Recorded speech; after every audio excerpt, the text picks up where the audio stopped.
Hey guys, what's going on? It's Sorrowful here, and with all the continued hype and population on the Reboot World, I figured why not share a couple Reboot World tips with you guys.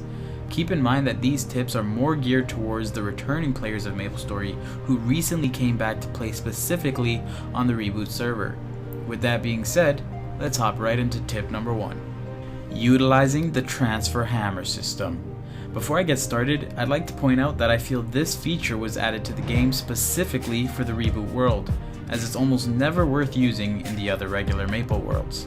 But anyway, as most of you may know by now, star forcing your equipment to their maximum amount of stars can get pretty costly, especially when you consider how often you have to enhance your equipment and how many pieces of equipment need to be enhanced.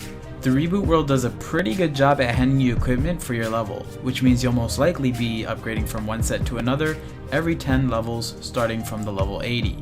And it doesn't take a mathematician to know that enhancing all of your equipment every 10 levels, of course to optimize your damage output, can quickly leave you bankrupt. Well, not if you take advantage of the transfer hammer system.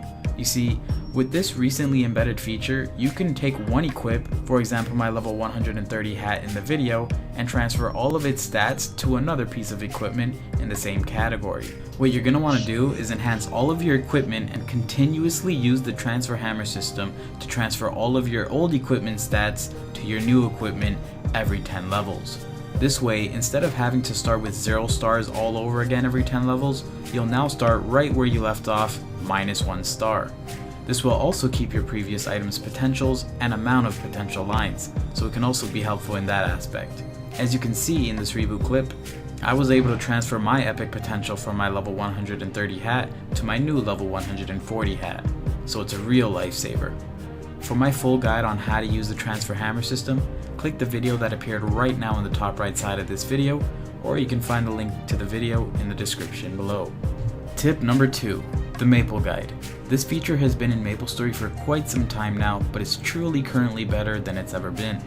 The Maple Guide is a multifunctional tool that can be used both as a direct and instant transportation method, but also as a very well developed and on-demand training guide. What not many people know is that the Maple Guide feature actually teleports you to the various maps it recommends for your level group, whether that be a boss map, PQ map, or a training map. The Maple Guide feature works in every town and can even teleport you to recommended maps up to 20 levels below you.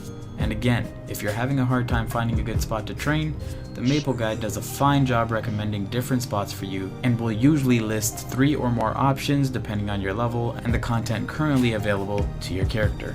Tip number 3, Mysterious Meso Pouch.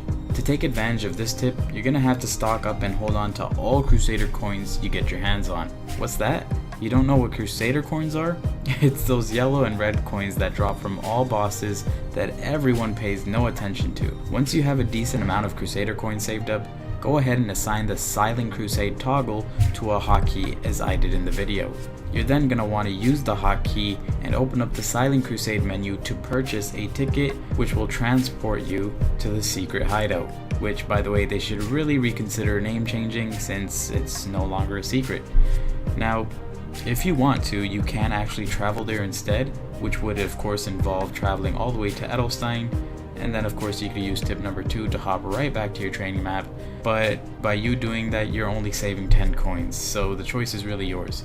But regardless of how you get there, once you're actually there, you can speak to the merchant and trade your coins in for mysterious Meso pouches, which of course judging by the result of my video, they yield about 1 million Meso.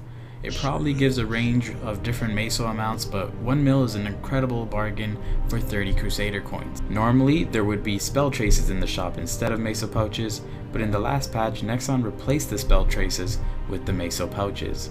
Previously, you were able to get 100 spell traces with 20 Crusader coins, which is 750k Meso in the Reboot World. So by the looks of it, I'd say this is a fair deal. You can also do the Silent Crusade quest line for a few extra Crusader coins, as well as some extra spell traces, which again, you can also sell for Mesos. Tip number 4, the Romeo and Juliet PQ channel snagging technique. Jesus Christ, I gotta come up with better names for these tips. Anyway, as I'm sure you all know by now, the PQ area in the Reboot server is incredibly packed. And what PQ is everyone trying to get into? Yep, you guessed it. So it's no surprise how it's nearly impossible to find an MG Romeo and Juliet PQ channel.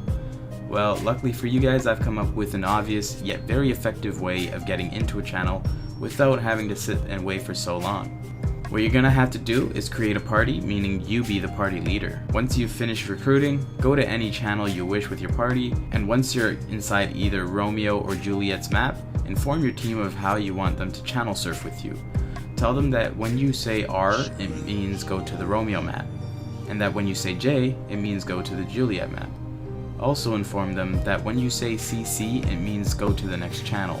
Once everyone is on the same page, you and your party will be able to check both maps of every single channel very fast, and within 4 minutes or so, you'll find yourselves a channel. You can see me acting it out in the video. Of course, I'm alone because I have no friends, but you can use that footage as reference to get an idea of how it should be done. I've been a party leader 3 times, and all 3 times we got in very quickly. Yet, when someone else is the party leader, we never seem to get in, and mainly it's because they always only check one side, whether it be the Romeo side or the Juliet side, and they don't even bother going to check the other side, when really it only takes a few seconds longer once the team is on the same page. Tip number 5, pot shop. This tip is literally just informing you guys of the best place to buy your potions, and that place is New Leaf City, also known as NLC. NLC is accessible through the dimensional mirror located in all towns and has the best store-bought potions available in the game. Of course, you can later replace these potions with power elixirs that you get from bossing, but until then, NLC's got you covered. A good combination is using the dimension mirror to teleport to New Leaf City to, of course, repot, and then using the Maple guide shown in tip number 2 to teleport right back into the heat of battle where you had just left off. And because I'm in the giving season, here's a bonus tip: recharge in any town. This tip, though, is a bit of a Nightlord and Nightwalker exclusive. For some reason, us star throwing classes can't recharge in all towns. For example, we can't recharge our stars in El Nath, even as popular as a town that is. So a solution I discovered is actually going to the Monster Park map, which is accessible through the dimensional mirror as showed in the video, and speaking with the general merchant there, because apparently it takes a fat creep in a weird outfit to recharge your stars. So yeah, you're welcome. I didn't include any tips on how to get certain equips or anything like that because, well, in the reboot server it's pretty streamlined. Everything is available to you, and even using the Maple guide shown in tip number 2, it shows what equips each monster's drops. So if you need level 100 equipment, the mobs that you'll be training on at that level will drop the appropriate equipment for your level. So there's no need to worry about that. If you found any of these Reboot World tips helpful, or if you've already been doing these things on your own, then please hit that like button so that others are instantly aware that this video contains quality information. Thank you all for watching, and I'll see you all later. Peace.